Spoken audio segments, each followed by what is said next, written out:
Welcome, everybody. Hi. Welcome to the Los Angeles Film School's virtual event, Ladies Who Launch, where we'll be highlighting women who are helping to pave the way for diverse voices in digital media.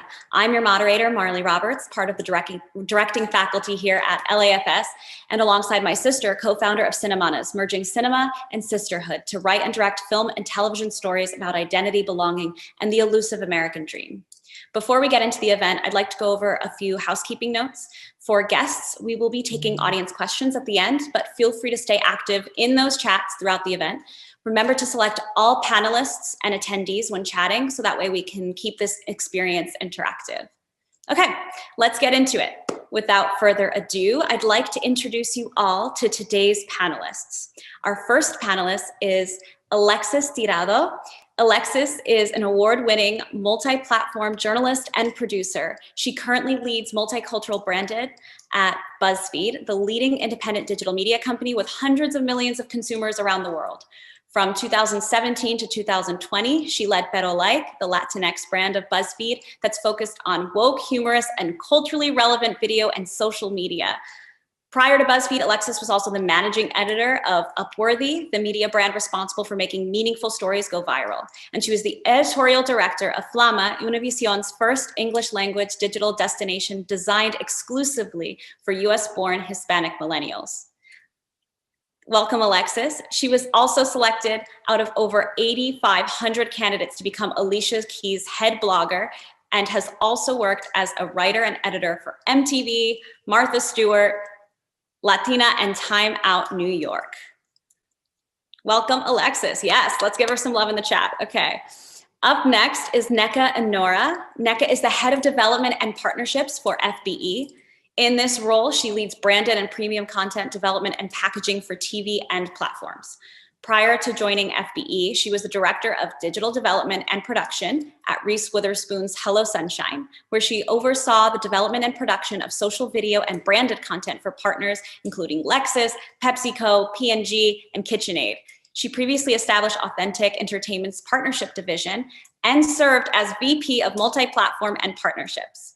And during her tenure at the Emmy Award-winning production company, she shepherded new series for linear and brand partners. Let's welcome Nneka. Yes, give her that love in the chat. And lastly, Megan Thomas. Megan is an actress, producer, and on-air personality best recognized for the insanely popular YouTube entertainment news channel, All Def Digital. Since its inception, Megan has helped propel the multi-platform media company into new heights as it continues to gain strength and popularity through the cultural power of hip-hop, comedy, and social justice. With shows like The Drop, Great Taste, and Squadcast, Megan continues to represent as one of the primary female voices and producers for the channel that amassed millions of followers, as well as partnerships with brands like HBO, MTV, and Spotify. Because of her work, she was recently promoted to head of production. Also a new mom, Megan is the co-creator and co-host of the podcast, Mommy Needs a Break. Thank you all for being here with us. Yes, and that was a mouthful. I mean, you ladies have done a lot. So let's start this off with a little icebreaker. So we're gonna finish these sentences, okay. I create for my community, 1000%. Nneka. I create for little girls with big dreams. Why should I remind you? Megan.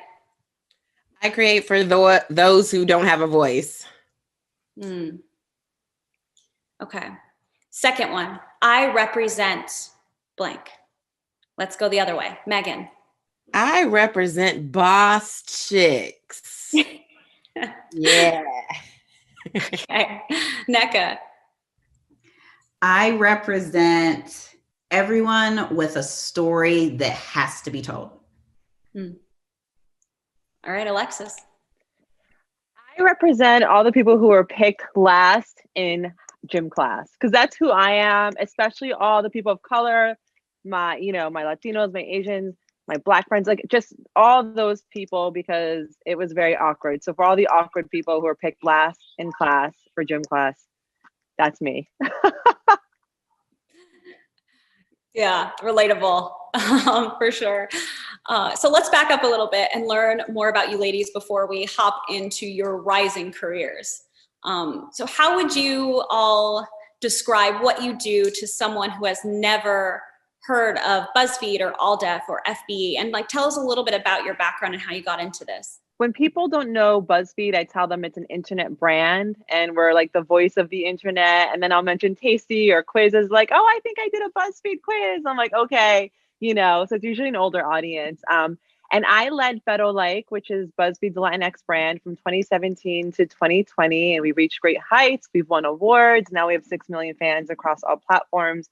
And recently I was promoted to do multicultural branded, which means I'm more on the client-facing side. So I still work closely with Fero Like. I also work closely with Cocoa Butter, which is our Black excellence brand. And I basically bring to market, I talk to Amazon Studios, Universal, and talk to them about the power of our multicultural storytelling at Buzzfeed, which has been amazing. It's been 3 months into it. And honestly, I mean, it's a longer story in how I've gotten into media, but I will say it's been a long journey. I've been laid off twice. I was fired at my first job when I was 24.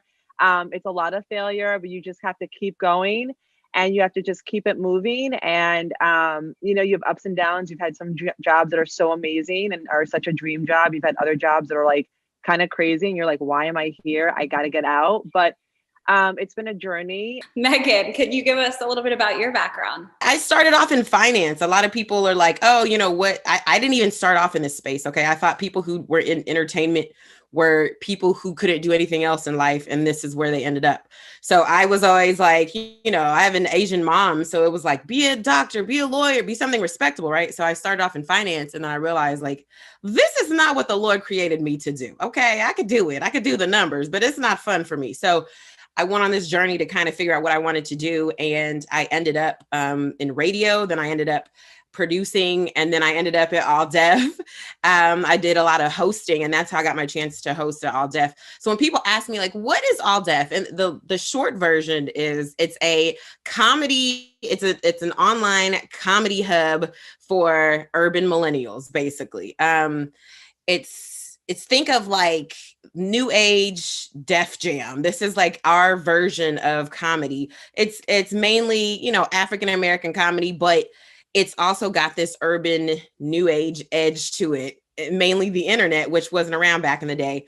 So yeah, all day long, I get to be around comedians and making stupid jokes and I get to laugh at it. But now that I'm the head of production, I actually spearhead making sure all of the jokes get turned into some kind of content. Because, we've got comedians, they like to just crack jokes. So I just make sure we keep the wheel rolling at AllDef. Great. And of course, Nneka. Yes, Megan, can relate to parents wanting you to do something sensible. I have a Nigerian dad. So it was, you're going to be a doctor or a lawyer.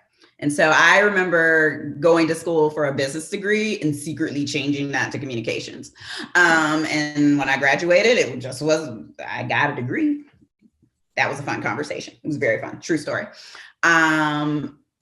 So I have always worked in entertainment. I knew I wanted to work in entertainment since I was like 11 years old, going to my first movie with my big sister. And I was like, I don't know what this is. I don't know how to do it, but I want to do this. I want to be one of the people who makes this thing. And so I've always been passionate about the space, and I just try to seek out environments and places where you can tell different stories. And nowadays, I love that there's so many different platforms to tell stories, which is why I'm so grateful to be at FBE, because it's a legacy digital brand, started on YouTube 12 years ago, and has just grown and grown over the years and now across multiple platforms, and really being able to leverage the company's audience and reach. We're most known for our React format, I should say. So we do anything from elders react to Nicki Minaj's Anaconda video, you can imagine, to really heartfelt pieces of mothers and daughters reacting to things around women's issues. Really giving that context to culture is how the company's made its name. And I'm just excited to lean in and add more diverse storytelling and more stories for women in that family of content.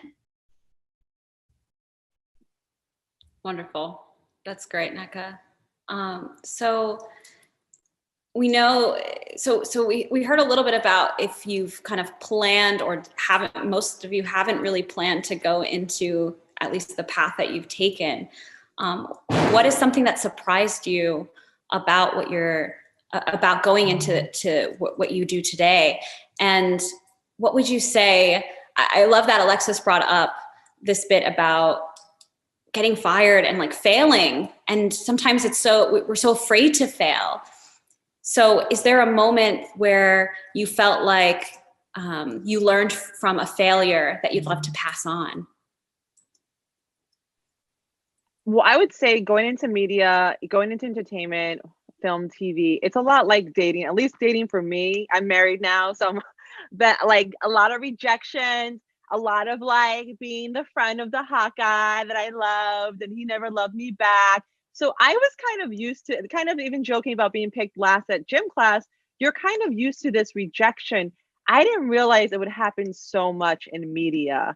And that's something you just have to have thick skin. Like it's just, you're going to have 9 doors closed and then that 10th one opens and then that changes everything for you. So it's really hard. Like I have friends who are very sensitive and it's too much. Like they can't handle being in this industry because it's too, it's a lot of rejection. So one of the biggest things I learned was in my earlier part of the year of my career, I'd always be like, oh, I'm the extra value meal. I'll never get laid off. Cause I'm doing like 16 jobs at once. It's like, I was just like, I dare them to lay me off. And, everywhere I worked, there was always layoffs. And then 5 years ago, I got laid off for the first time. And I was so offended. I was so insulted by it.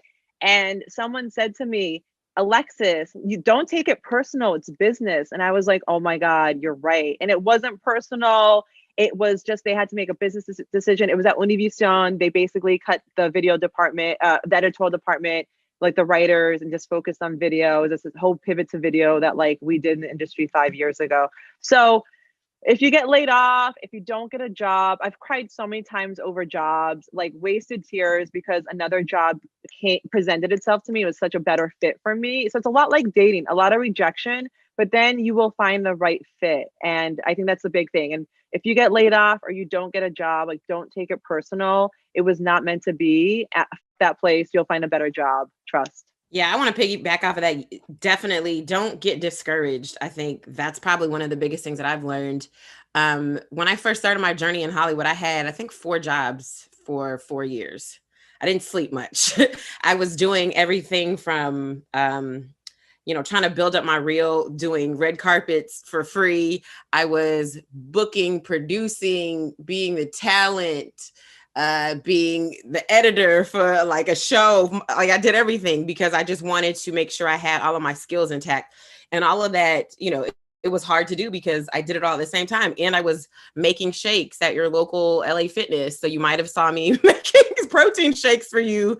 And then maybe you saw me seating you at Mastro's, or maybe you also saw me like on the red carpet interview. That is actually a true story. I actually had actors meet me in all 3 places and was like, you're going to make it in life because you're going to always have a job.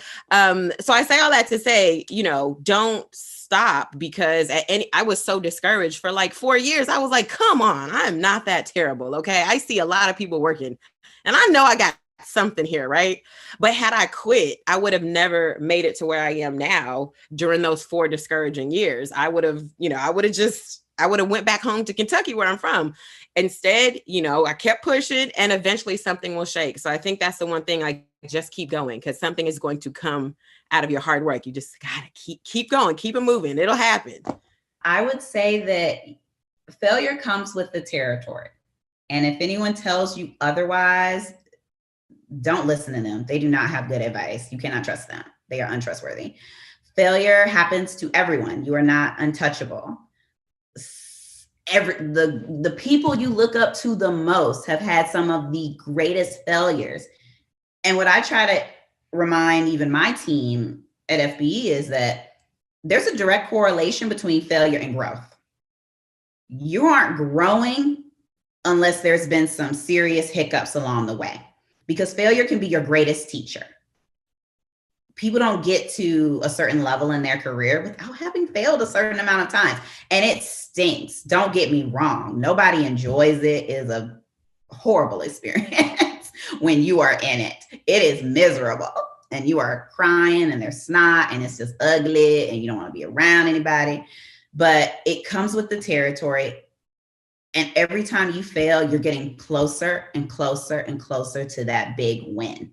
So don't give up. The only people who actually fail are the people who give up. They pack their bags and they give up.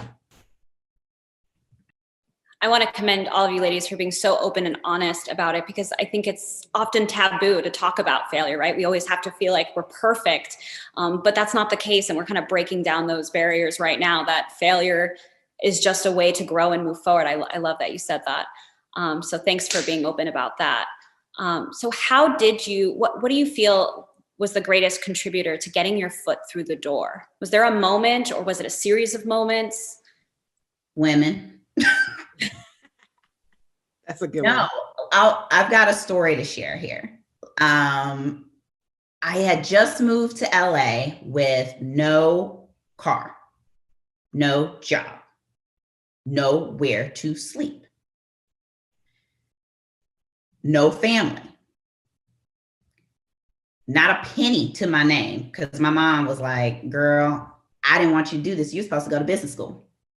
You think you're slick. Have a good time. She was like, oh, she'll be back in 3 months. She'll be back. We're going to let her have this, get this out of her system. She's going to come back to Atlanta.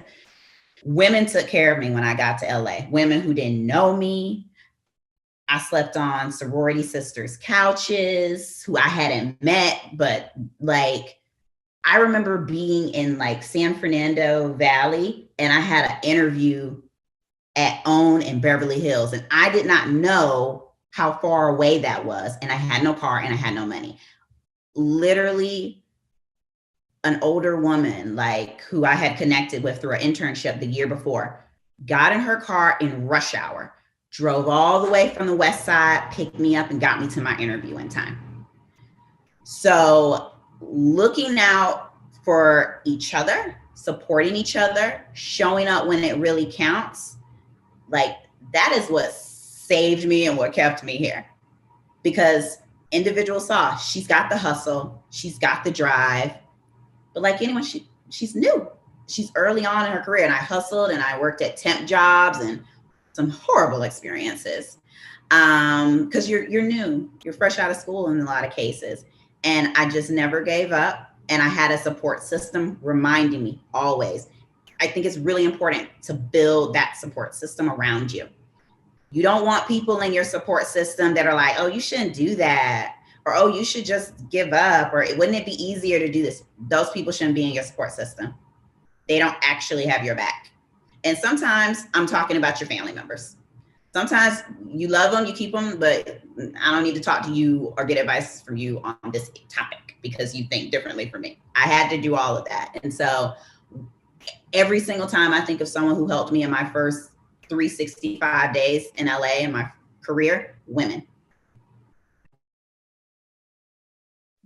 Yes, I love that. That is so true. There will always be a woman to help you out. Especially if you have, I think, good energy, good vibes, you guys just seek each other out. As far as a defining moment for me, I think when I look back at my journey, it's kind of like everything built on the last thing. I didn't know why I needed those things, but everything, it kind of all worked together. My background as, being a financial consultant is part of the reason why I can be head of production to this day, right? Like, I didn't know years ago when I was working at a public accounting firm that understanding how to do anything in Excel, like literally I could do anything in Excel. I didn't know that would help me with my production and how to produce, right? And it has I think the defining moment for me was when I first went to All Def, they were looking for hosts, right? They were looking for hosts for this daily show that they had called The Drop. I was like, oh, I love this, is like meant for me. I know it. And I remember when I went in there and they hired me on, a month later, they were like, hey, so great. You're great talent. Love it. However, can you produce this show as well? Because we don't have it in the budget, as a lot of small media companies are. We don't have it in the budget to hire you a producer. So basically, you better say yes. And thank God all the 4 jobs that I had before, I had to do that. I had to learn how to do all this stuff on a budget, right? Like I had to learn that I didn't have anybody else to edit. I didn't have anybody else to produce. I didn't have anybody else to book talent. I had to do it all. So when they asked me to do that, I was like, yeah, absolutely. Easy. Let's do it. So that kept me from getting laid off like a year, 2 years later when they went through layoffs, because they were going through like, okay, basically who can only do one thing? We got to let them go. For you multi-hyphenates, you get to stay. And so that happens a lot in Hollywood where, it's a different day and age, unless you're, working on a big union shop. If you're blessed to do that, that's great. But a lot of times you got to start where it's not like that. And so you may have to do more than just one thing. And I think that's probably saved me throughout my career, because even when I got pregnant and had a baby, I was like, okay, what do I do now? I'm a whole mom. Like, how am I going to make this work? I flipped that and started my own podcast, right? About mommy stuff. And I was able to book talent. I was able to produce it. I was able to, be the talent in it, because I've done it multiple times in my career. So I say that to say, when I got my position at All Def, that really was like, okay, I see why I had to have all of those jobs. I get it now. When I was doing them, I didn't understand, why do I have to seat people at this steakhouse? And I saw, and I understood now, it was actually teaching me something. And I met a lot of people that I ended up like working with later on down the line. It's crazy. So yes, everything builds on the other thing. I think that's lovely, because I think so often we get stuck in oh, we're doing this in the present, and like, does it make sense? And this is not what I want to be doing. When we hear that, we can say, okay, well, maybe I'm supposed to be doing this right now. Maybe this is going to help me in the future. So thank you for that. When do you ladies feel like, when was the first time that you remember being seen or accurately represented in your field? I would say for me, the first time I really felt seen, I was working at an unscripted production company called Authentic Entertainment, and I was really hustling. I was director of unscripted development, but I was also trying to convince the company that we could really go into digital and branded content. We got a lot of gear on the shelves. We got talented people. Like, we can work for these brand partners. And for the company, they were like, we don't do that. We do unscripted TV shows for Bravo and for TLC. Like, we don't, how do we do that? And the CEO at the time said, okay, you keep bringing this up. You can do it. You still have to do your regular job too. But if you can pull it off and do your regular job at the same time, I'll consider us like really making this a thing. And within like 9 months, it became a thing because those of us who are in the space, there's so much content. There's so many people who need to connect with these audiences on these platforms. And she promoted me. She promoted me promptly and gave me the salary to match. And I told her, I cried a little bit, and I have a rule about crying at work. It's a personal thing, but I cried a little bit because I could not believe it was happening. I could not believe that I didn't have to fight you, because every other time, that's the only time it's happened, Maya. But I didn't have to fight, and I felt seen. She saw everything I fought for, the results that I was bringing in. There weren't these excuses for why I can't have what others got. And I felt seen and I felt treated equal. And that was a really special time in my career. I love that. It was a female boss, Amy O'Leary. I want to shout her out, who gave me the best salary of my life. To this day, I haven't matched that salary because it was like 2.5 years ago. But anytime I've had someone that wasn't a woman as my boss, I had to fight for the promotion. It was always this uphill battle, but it was always women who opened the door for me and who gave me what I deserve to be compensated for. So when did it click for you that you wanted to make content that reflected your background? Oh, I think I'll say for me, I've always just loved like watching TV and living in this like entertainment world. I always just loved it. But, you know, growing up, especially growing up in the South, it was kind of like, well, what about, hey, I'm not, that girl doesn't look like me, or, you know, her hair is not curly and like frizzy. Like, hey, you know, I think for me, you know, working at All Def has actually been great, because one of the things that I really love about it is that I don't have to code switch. And for anybody, you know, even women, anybody, whether you're of color, whether you're a woman, any type of minority, there's some level of code switching going on. And for people who don't understand what that means, is basically you got to put a mask on. You're not really yourself. You got to kind of water down who you really are, so you don't scare people into putting you into a stereotype, right? So I think for me, it was great working at, you know, starting at All Def, because I had come, you know, mind you, I had come from a corporate background. So to go from that, where I literally code switching the entire time, and now I'm working at an urban comedy channel where it's literally like everyone is themselves, was so huge for me. And I loved it. And I was just like, wow, I feel like these are my people. They understand me. I don't have to speak in a way that is like not really me. I can just be myself, and nobody's going to vilify me or stereotype me as a result. And that for me was huge. And, you know, just feeling like I was being seen, just feeling like I belonged. Lovely. So how have you decided, for anyone, how have you decided the tone of your content? And what specifically? So for instance, comedy, like why choose a comedic route? I wanted to be a comedian. Okay. I always just enjoyed comedy. Honestly, I remember one day I used to live in Dallas doing radio, and I remember I went to the Improv, and I remember leaving there going, I want to do this, but I didn't really want to tell anybody, because who aspires to be a stand-up comedian, right? Like, that's not really an honorable profession. It's a lot of like, you don't make a lot of money. So it was kind of like, I don't want to tell anyone this. And when I finally told somebody this, they laughed in my face. And I was like, oh, well, that means I'm going this route, right?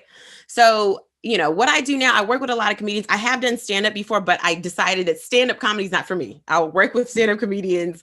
I'll work with funny content, because it fulfills my soul. You know, I love laughing. I love being a part of something that people can tune into when they've had a bad day. And it's great that they can laugh, because I like to laugh. So I'll watch our content and laugh like I wasn't in it, right?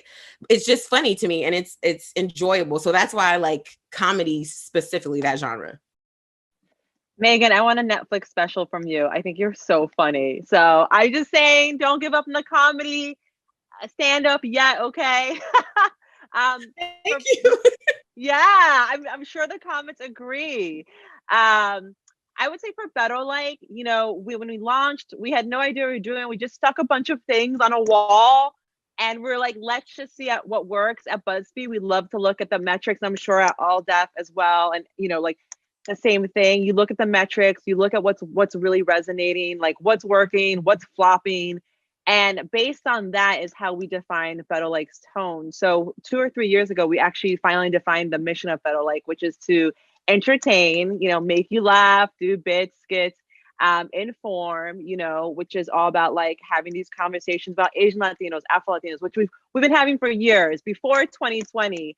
And also elevating. So we highlighting like, you know, a Latinx business in the community that might be closing, things like that. So, you know, we kind of just threw a bunch of things on the wall, and we were like, okay, the light pink, the light blue, those things are working. We looked at the signals, and then we just had this mission statement. So it's a Better Like is to entertain, inform, and elevate the Latinx community. So we kind of just did it through like data, like just risk failing, and then just like looking at the data to see what really resonated. So, and then personalities, knowing that like Curly, Maya, Gadiel, Julissa, all these people really shined on camera. We knew that it was really important to have these hilarious voices. So yes.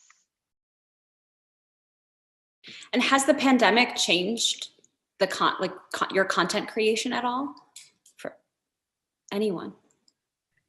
Yes. I think it's changed it for everybody. If it hasn't, make sure you're following protocols. But also the content that we decide to cover, you know, we cranked it up a notch. We started to think, what are the issues impacting folks? What are the stories that, okay, they're on the list to tell, but now it's, oh, wait, it is in very clear view for everyone at the exact same time. We really need to tell more stories about people of color. We really need to tell more stories about women. We really need to empower these communities more. We really need to accept our role, that we have all these touch points with millennials and Gen Z, and we can really help shape and shift a narrative with the content we create. So we're accountable for that. So I'm excited to see that most places have really stepped up and said, okay, how do we introduce these new voices and topics and perspectives in? And that's definitely what we've done on the premium side. And I'm just so freaking proud of it. Because some people were doing it before. I think kudos to brands like All Def and Paralike and Cocoa Butter, which I love, because they were doing it well before. It didn't take the pandemic and Black Lives Matter to know that these are the stories that need to be told. But now I think everybody's on board, everybody's information. We need to make sure that these stories are amplified and told, like now. And holding accountability. I love that. Yeah, absolutely. And so with all of this rush towards these newfound voices that aren't really new, but now newly allowed to perhaps speak out, how do you know a project is worth fighting for? Our channel is very heavy male in, 19 to 20 to 30 males, urban males, right? I'm not an urban male. And so creating content for this group, I was like, hey guys, I've noticed there's not a lot of women's stories on All Def. There's not really, it's just guy stuff. And guys would say stuff like, oh, nobody wants to hear your stories, like jokingly, because they're comedians. But there is a sense of like, hey, wait, but there's not as much girl stuff on here. Wait a minute. So I remember back in like 2016, I asked if, hey, I know we don't have this on the channel, but can I create a show that's like two women, like me interviewing somebody, but I'm basically interviewing them like we're getting ready to go out, like in the bathroom. Because, women go to the bathroom and we talk, meet a stranger and we talk. So I was like, can I do that? And they were like, yeah, let's see. We'll give you like 8. We'll give you 8 episodes. See what you do with it. The episodes were great. Okay. Every woman that I know that watched it was like, oh my gosh, I love this show. It's so informative. It's fun. It's cute. The guys were like, that's cool. So maybe we'll just, you did your 8. Cool. Okay. On to the next project. And I was like, wait, that's all I get? But I really liked it. And it was like all female, like the producer, the director, the DP, the hair and makeup, they were all women. And it was like, I was just like, this is amazing. Why don't you guys see this? Well, fast forward to 2021, All Def just created a whole vertical called All Def Women, which launches next month. And it was because it was like, hey, I kept going, hey guys, women don't want to hear that. Let's do something for the chicks. Okay. And eventually it came to the point where they're like, okay, let's do it. It was like 5 years later, but we got it. So it started next month if anybody wants to watch it. Okay. Wow. Congratulations. That is a win. That's a big win. I want to play some clips from projects that you ladies have worked on and take you down, let you take us on a journey a little bit of your creative and producing process. So let's start with Alexis's clip from Pero Like.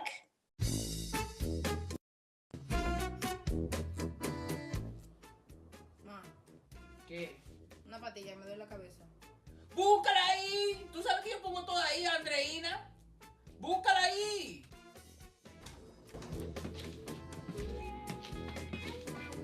¿Qué tú haces buscando ahí? Ahí tú no tienes nada. ¿Tú tienes algo ahí? Esa gaveta es mía. Mía. ¿Qué es lo que tú estás buscando ahí? ¿Ah? Una patilla, me duele la cabeza. Pues agarra la patilla. Tú sí fuño. Mami, ¿qué tú haces con esa máscara puesta? Muchacha, Tú no estás prestando atención. Que el corona está matando a todo el mundazo.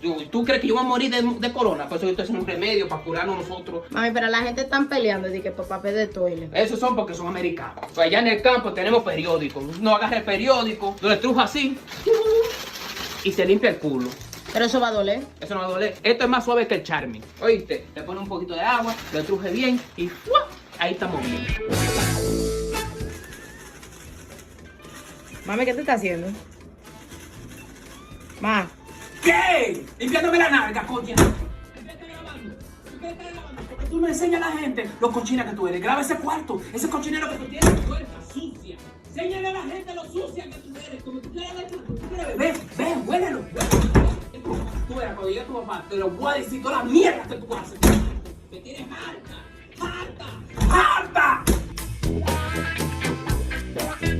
Ay, San Miguel. Me saca todo este corona, toda esta vaina mala, toda esta mala energía. ¡Ay! Muchacha, dame el trapo.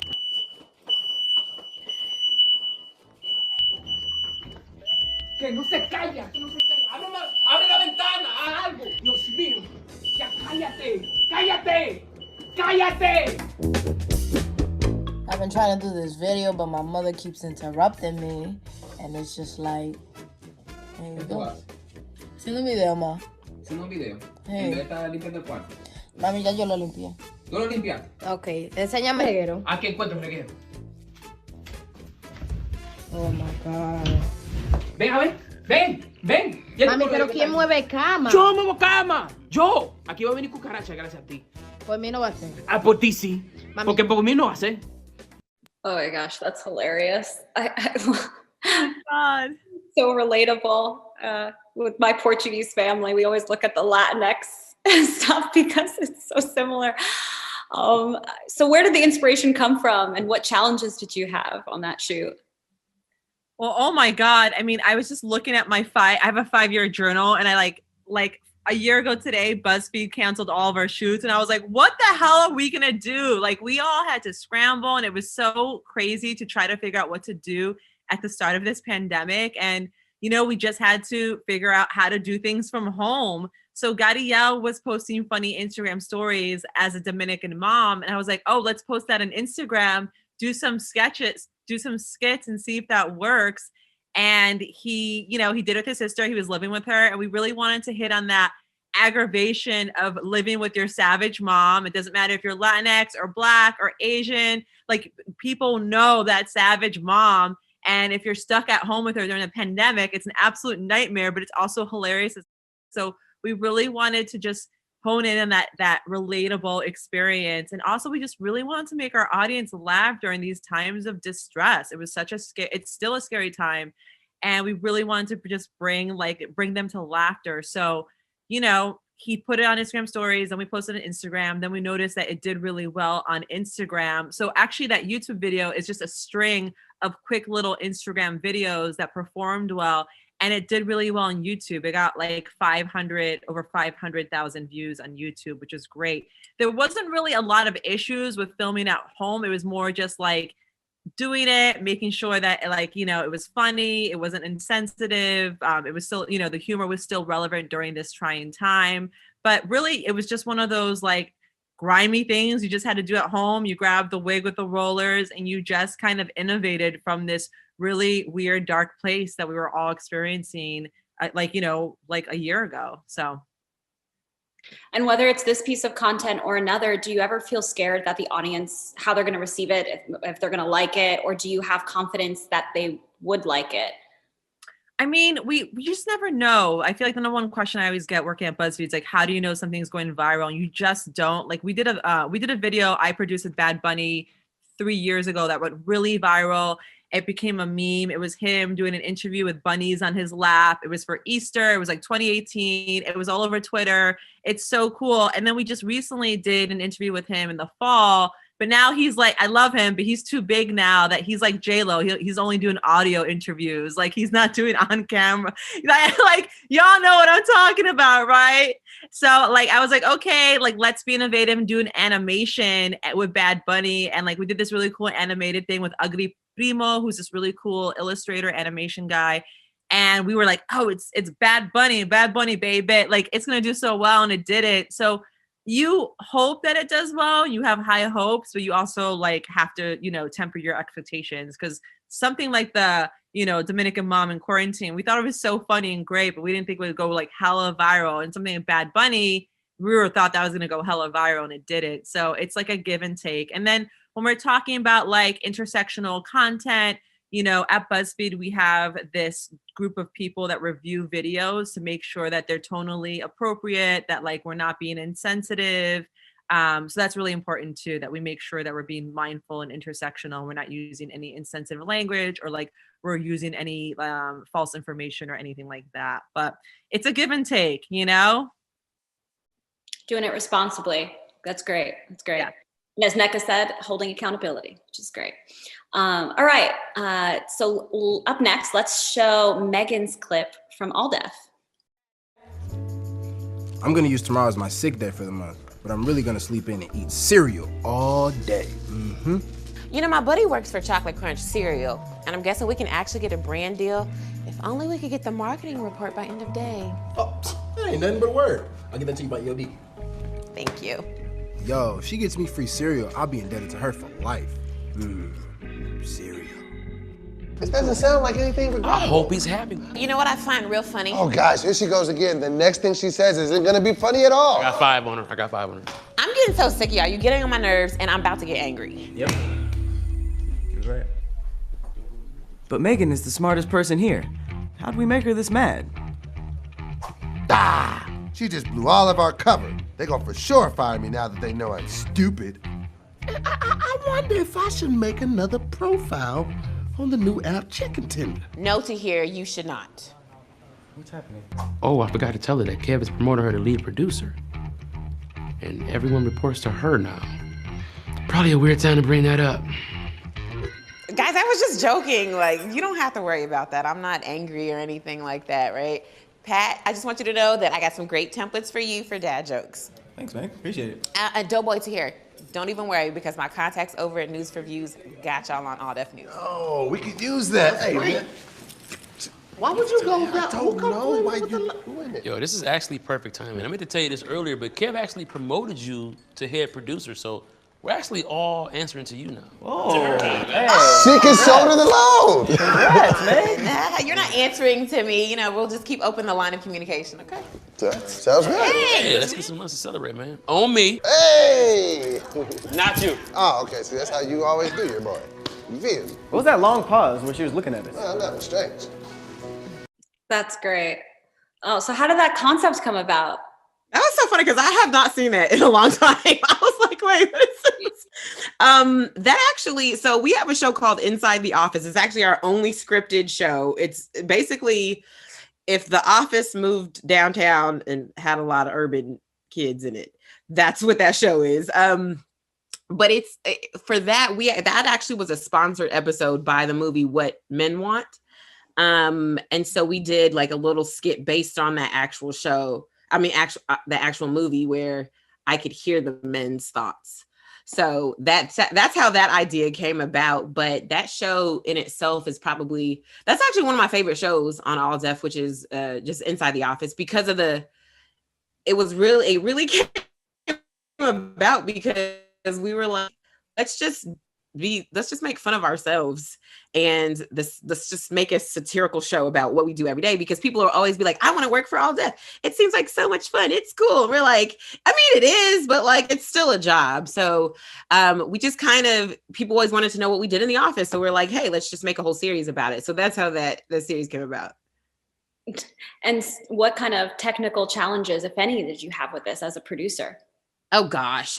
First of all, wrangling these guys, okay? I'm gonna just tell you right now, working with a bunch of men, comedians, is a challenge in itself, okay? Because they're very they're all creative. So they're all doing like 15 things. Someone's making their own Instagram video for their page. Somebody is off, getting somebody else in the office. I'm like, what are you, like, where's everybody at? We took a 2-minute break. Why did y'all? somebody's outside, you know, taking a smoke break, come back. It's just, I think wrangling, trying to get them all together is always the biggest headache. And I think for that show is very, because we don't typically do scripted stuff at All Def. We typically do like more improv, personality based stuff. So for that, it's just more, you know, making sure we have the shots, making sure we have like the angles, because it's a little bit different. It's kind of a run and gun shoot. So we don't have a video village. We don't have, I don't even think we had DIT for that. It was just really like, okay, you two guys shoot, you over there do sound, let's go. So, and then once you have stuff like that, it does take a lot to try to get all of it together to actually get it edited. But once it's done, it's a beautiful mess. Reminiscent of film school. Like, very much, yeah. Yeah, that there's like a spark to that. That's so much Right. fun and so energetic. So how long did it take you to write, shoot, edit the whole piece? That's probably, the script probably was written in like 2 days.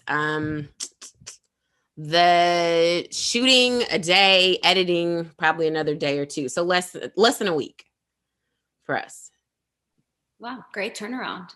Okay, so let's now show our final clip, Nneka's clip from FBE.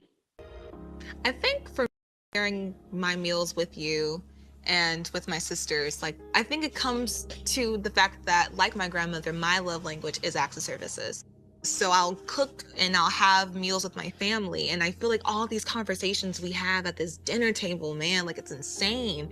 And it's just that coming together, that unwinding at the end of the day, and to like do those check-ins and be like, so what's going on now? And to really get an answer. I don't like surface level small talk. We don't do that in our house. We get deep, we get philosophical, we get to the nitty gritty, you know, and I think having those meals together is how we facilitate that connection. I've been very blessed to have this home where I have 4 sisters and I have a mom and I have a grandma and I have I'm surrounded by these really strong women. And I go out and I meet my friends and they're just, you know, really struggling with society and with their own self-images. And they're just kind of like, oh, you know, I have all this indecision and I'm insecure and, you know, I don't know what to do and I'm overwhelmed. And then I bring them to my house. And then we'll have like these, you know, these therapy sessions at our dinner table, which has always been our tradition. We've had so many different conversations over the years. I think the thing that I've kind of needed a lot after I graduated from college in 2018 and like have been trying to like figure out my place in the world and starting to get on with being an adult, has been that you can always choose again. Has been the I knew she was gonna make me cry.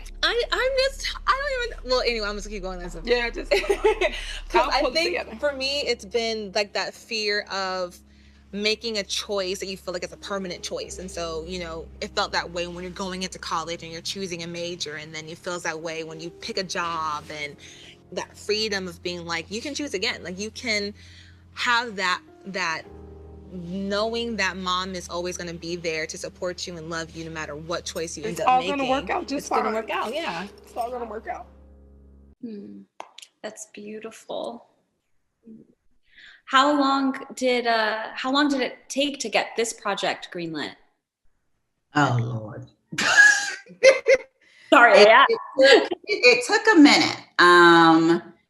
You know, this project was really different from what FBE content is known for. We definitely lean more into the authentic and comedic human reactions. And for Hershey's, what we wanted to do was showcase different families and their relationship to chocolate, and do that around the holidays.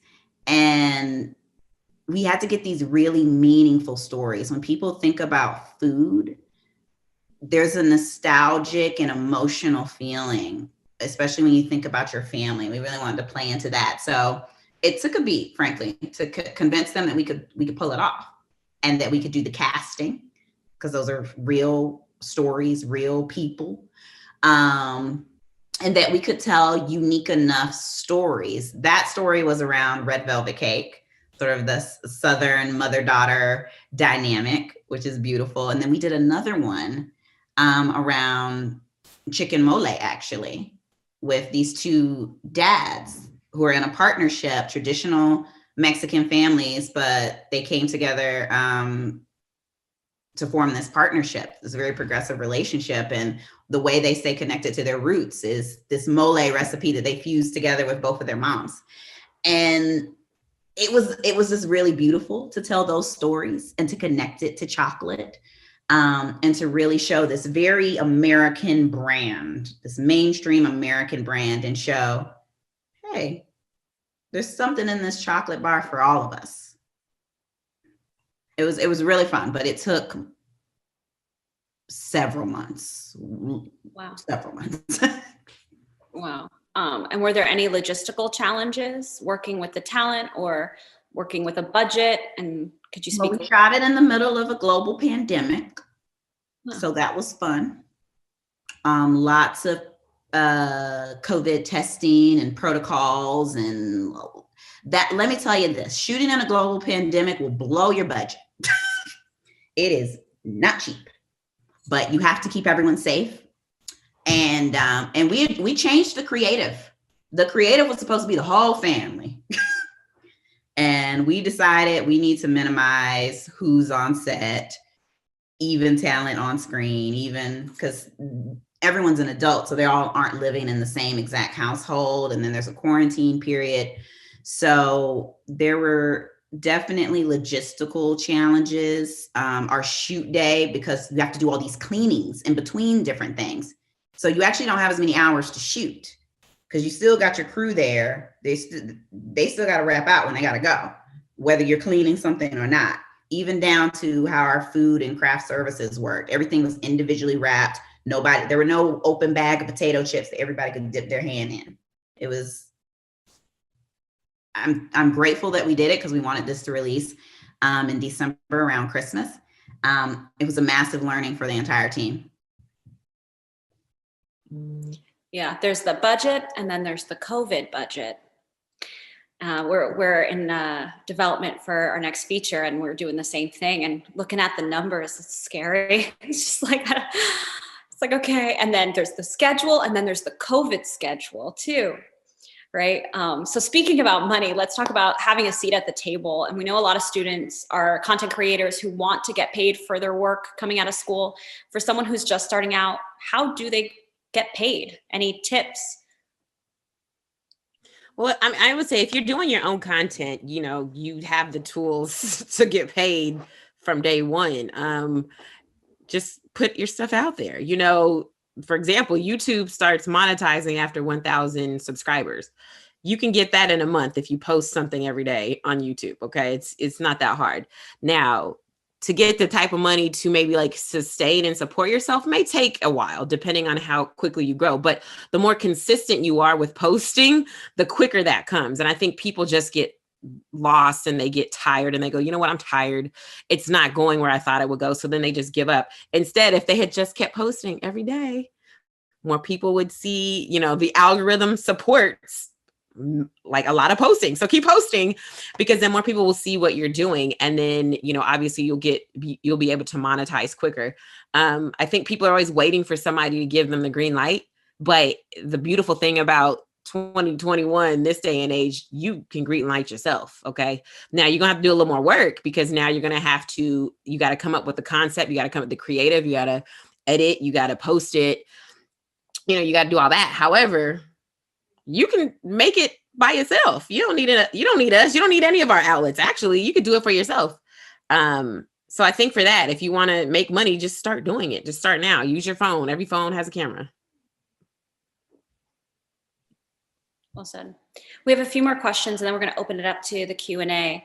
So for anyone who's out there and you are itching to ask your questions, get those thoughts ruminating and throw them in the chat. So we all know, and we talked about the gender wage gap. So how do you fight for equal pay in this industry? One of the things I like to do is, if there is a male counterpart that I'm friends with in the same role, I ask how much he makes to make sure that I'm in the same level.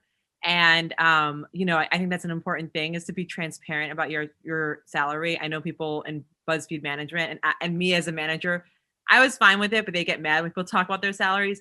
you need to be transparent. You need to make sure people are being paid equally. So I always ask my male counterparts how much they're getting paid.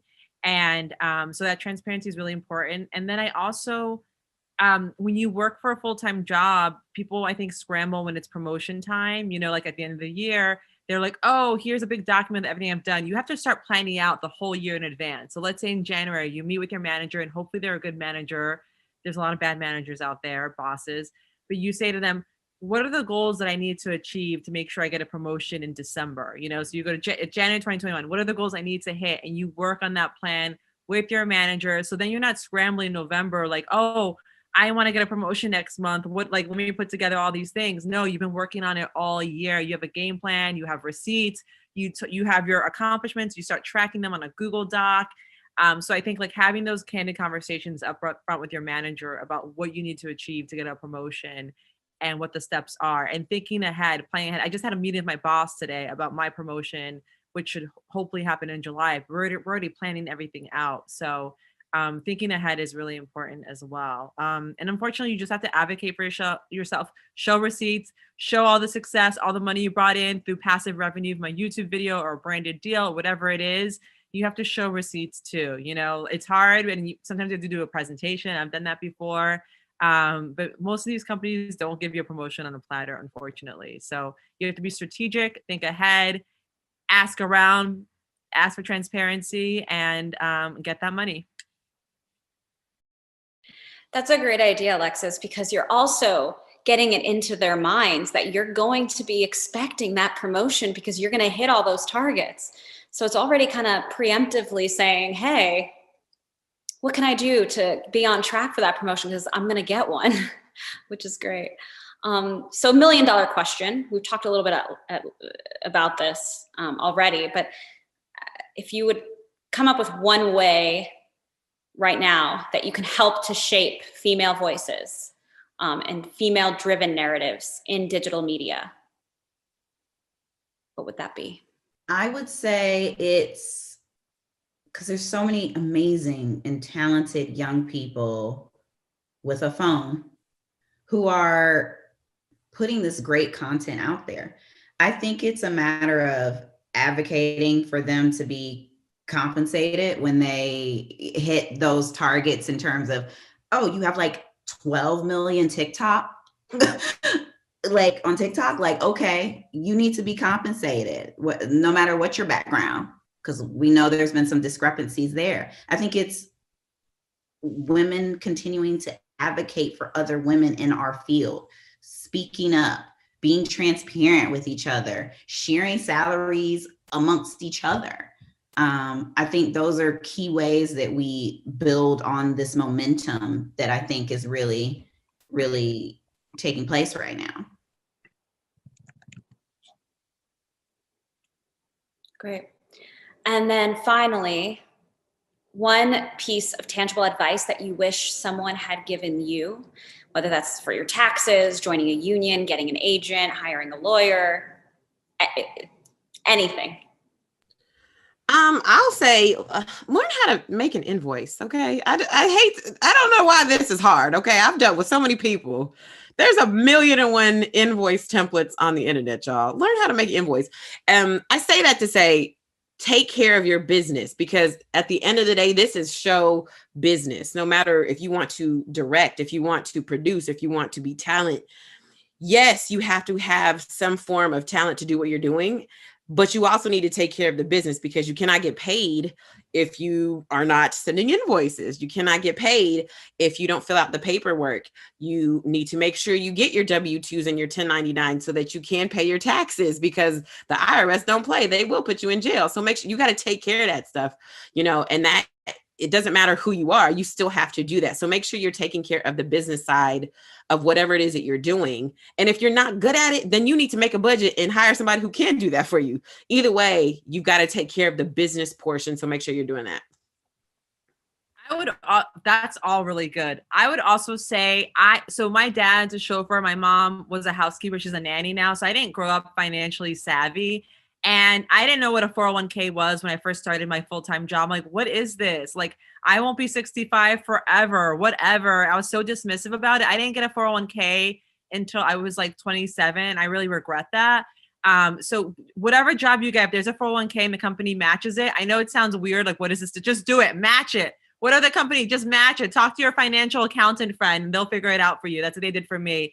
And then number two, like just put $100 in your savings every single month. My first paycheck that I got a Gucci bag, which I still have, and I'm proud of it. But I was like, I'm Gucci, and I still have it years later. But I should have really been putting money into my savings account, and I have a savings account now. But like, you never know in life when a pandemic's gonna hit. Who knows what life is gonna serve at you? But it also helps you for a down payment, a house down the road, whatever it is. Get a 401k if your company offers it, and just put like $50 a month in your savings account. 100. Just do that. Invest in yourself. Invest in your wealth, generational wealth. Lovely advice. So we're going to take one audience question here. And I know you all have been so gracious with your time, so we're going to wrap this up. So from Elisa, she asks, what social media platforms are having a lot of traction right now? Are there any new ones that are helping their brand, business, and getting stories out? So your brand or business and getting stories out. I'll say, at least for us, TikTok is really, it's really easy to go viral on there. In comparison to the other social media platforms. So if you're looking to get your story out, I feel like that's probably the best way because they are shorter form stories. And then I would say Instagram's probably second to that. For personal brands, Clubhouse has been really interesting. Of course, it's kind of chaotic too. 85% of the rooms are crazy. Like 15% of them are like really interesting, but it's been a really cool place. I've seen a lot of like different Black communities, Asian communities, Latinx communities, queer communities, just so many different people really mobilize on the site and have really important conversations. And it's really honestly easy to pick up followers there. I'm like on Clubhouse, like here and there. And like, it's just like within like if I'm in a room, I get like 20 followers. It's just really interesting. But I think if you're someone who maybe isn't like on camera, you love your voice, or you're like interested in podcasting or something, I think Clubhouse is a great place. If you're funny, like Megan is, like definitely Clubhouse. Like there's so many comedians there. I think even if you're inspiring, like Nneka, like that's a great place. Like I think Clubhouse, and also I will say last thing about Clubhouse, Maya Watson, who was a Netflix executive, just left Netflix to go to Clubhouse. This woman worked for Oprah and Obama, so I know she is not playing when she decided to work at Clubhouse. So I'm team Clubhouse. It's kind of chaotic, yes, but there's a lot of gems there. No, I would have to agree from a personal perspective. Clubhouse, you should definitely check it out. It's a little cray-cray, but you can find some real gems there. And I would also agree with Megan that it's for sure TikTok. Like we're finding awesome talent on TikTok and then leveraging them across our other platforms because they just pop and they resonate. And it's really a great space to find that breakout voice. Great. And so how are you staying fresh is the next question. How are you staying fresh with the type of content you produce, since it feels like every day there are new apps and sites and Clubhouse and a lot of content popping up? I think if you are true to your core, then it doesn't matter what new stuff is popping up. You'll always be relevant in some way, shape, or fashion. So, so to me, what I say to that answer is just keep living and keep being a person who actually has a breadth of knowledge, right? So like read books, go out with your friends, masked up, of course, go on Clubhouse and learn something new on there, meet new people, because I feel like all of this stuff enriches your life. And if you have a full life, then you always have content. You'll always have something new to talk about. So yeah, no matter what comes up, just keep living your life, something will come up through your daily experiences.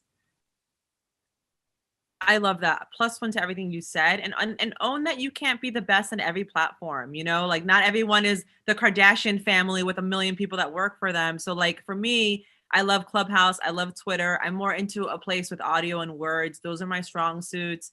With BuzzFeed, BuzzFeed's a huge company. They have to be good at everything, but just think about your personal brand and where you want to spend your time on. You don't want to be on social media like 20 hours out of the day. Please don't. Like Megan said, read a book, go out masked up, you know, live your life, but like also just own it. Okay, I'm great on Twitter. I'm great on Clubhouse. Let me just like hang out there. You know, I'm okay on Instagram. Like Megan's amazing on Instagram, you know, like just like know your strong spots. So, and own it. And it's okay. You don't have to be perfect on every single platform. Fantastic. Fantastic. And so I want to end kind of how we started with fill in this blank. I am breaking the mold by Megan. I am breaking the mold by being myself. Because we're all unique. Nneka. I am breaking the mold by owning and proclaiming all of my wins. Alexis. I am breaking the mold by not only storytelling for the community, but hiring them and bringing them up too.